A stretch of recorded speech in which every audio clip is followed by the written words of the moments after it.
sometimes we do have statistical evidence. We could find out why a particular trait exists and is associated with a particular place. More often than not, when you look at a genome, what you see is a variant in a gene that's known to be associated with some trait, and you have to make a judgment call.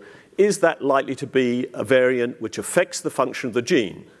So what I want to talk about is how good we are at making those kind of judgment calls. And there are lots of methods out there which say they can do that. Here's a partial list. Most of these are actually to do with interpreting missense mutations, but there are other sorts. One of these happens to be mine, in fact, this SNPs from my lab, SNPs 3D.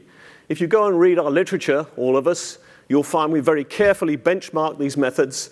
I've got benchmarks in my papers. They were satisfying for the reviewers. They were satisfying for the NIH study section. I got more money on the basis of them, so they must be good, right? I assure you they're not good. When we try to use these in anger, they do not work as well as advertised. And this is an established problem now in computational biology.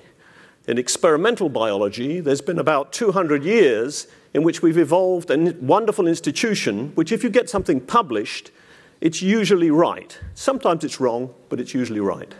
In computational biology, it's a newer thing, and I'll tell you that usually when something is published, it's more often wrong than right. It's not wrong in the sense of being complete rubbish, but it's wrong in terms of the impression of the reliability of the methods that you get. That's true, as I say, for my method, and I think for all of these others. It's interesting to think why this is. I mean, it's a phenomenon, right? We see it out there. I think the explanation is that when you do experimental science, you're working in the real world. I know this, I used to be a crystallographer. I had to grow crystals of proteins. If the crystals didn't grow, I would not have gotten a PhD. If I'm doing computational work, it's more like a video game. If I don't like how I'm doing, I can go back to the preferences pane, set to beginner, and things will go better. Inherently, it's a much trickier game. It's not that the people in it are stupid or dishonest.